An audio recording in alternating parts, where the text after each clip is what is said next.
Hello everyone, my name is Jesse and today I'll be introducing you to my teaching resource on the topic of children with disabilities. The resource I've chosen is a book titled All Cats Have Asperger's, written by Australian author Kathy Hoopman for children aged 7 years and older. So most primary school children have little to no understanding or knowledge about disabilities, which can make it really hard for them to show compassion towards someone who does have a disability, as they don't understand why they might act in a different way. And a resource like this can really help them recognize similarities and differences that they may have. So the resource itself is a picture book that outlines the many different qualities a person, or in the case of this book, a cat with Asperger's syndrome may display, which includes things such as their preference to routines, their sensitive hearing, dislike of touch, their complete and often at times brutal honesty, their different way of looking at things, their intense concentration, and their large vocabulary. So the resource, while great at generating discussion, is not without its limitations, as some students might not be able to make the connection between cats and humans with Asperger's sharing similar traits, or they may think that they themselves have Asperger's due to displaying similar qualities that are outlined within the book. Nevertheless, the book is a great way to bring up the topic of children with disabilities and start the conversation within a classroom environment. One of the last lines from the book states, "Everyone is different in his or her own way, and there is a little bit of Asperger's in all of us." This is a great way to get the classroom talking about some of the little nuances that they may share with someone who has Asperger's syndrome. It helps to open up further discussions about all forms of disabilities, both physical and mental.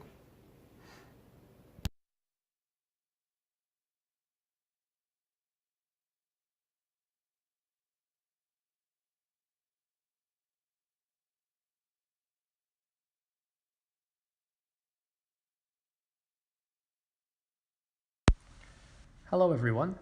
Today we are looking at an early learning resource that can be integrated into several areas of the Early Years Learning Framework and the Australian curriculum. The resource is a narrative called My Friend Isabel by Eliza Wallison, in which a 5-year-old boy, Charlie, details his relationship with Isabel, a 5-year-old girl with Down syndrome. The resource is available as a storybook for group or individual reading experiences and is also available as an animated video through the National Down Syndrome Society. Being available in these two mediums enables educators flexible use within the classroom environment. As an additional benefit to the YouTube video, Eliza Wallison, the author of the story and Isabel's mother, reinforces the inclusive message taught throughout the story with 2 minutes of dialogue at the end. This is backed by imagery of the two characters, Charlie and Isabel, in real life as they play in the background. My Friend Isabel can be used to raise a number of important topics with children. Some of these are reviewing attitudes, creating an environment of empathy and not sympathy, talk about differences, not disabilities. Everyone is different and everybody has strengths and weaknesses. Using appropriate language, using respectful terms and avoiding defining people by their differences, and being open to discussion. The story should promote respectful conversation amongst the class. There are many other ways My Friend Isabel can be implemented within the classroom to help establish a culture of equity and diversity. Hopefully this resource is helpful to you as educators, and you can use this in your classroom to promote respectful relationships amongst children. Thank you.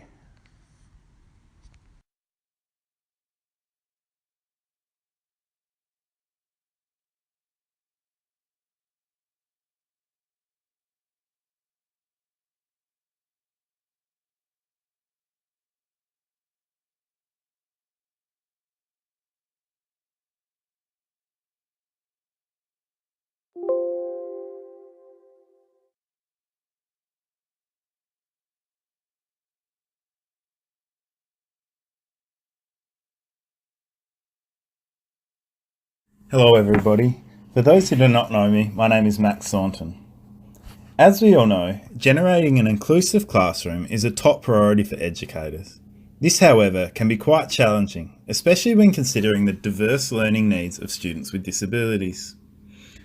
The resource I have selected to present to you today is a collection of games from scope.org.uk that facilitate the collaborative participation of a range of ability levels. These games have been organised by the physical positioning of the active students. This allows for the easy selection of resources that are appropriate to students' physical abilities. Scope, however, insists that these activities can be used to create a classroom that is inclusive of a range of disabilities and learning difficulties, and even provide a collection of resources developing awareness, understanding, and inclusive practice of a range of impairments such as cerebral palsy, autism, vision and hearing impairment, and communication difficulties. While the active participation of disabled students alongside their peers provides a wide range of benefits to student relationships, development, and well-being, to harness the full potential of these games, it is important to pair games with intentional teaching practices and additional resources, of which Scope also provides. Modelling inclusive language and desired behaviours during the implementation of these activities can help build an environment that endorses a respectful appreciation of diversity and supports the 9 values of Australian schooling that foster rewarding lives within the 21st century. With the students' approval, focus can also be brought to the limitation of their disabilities. And then, by focusing on why the selected games enable inclusive participation, they can highlight the disabled students' strengths and provide peers with the ability to support continued participation throughout education, such as in outdoor play, free time, and continued learning experiences. Thank you for listening to my presentation, and have a nice day.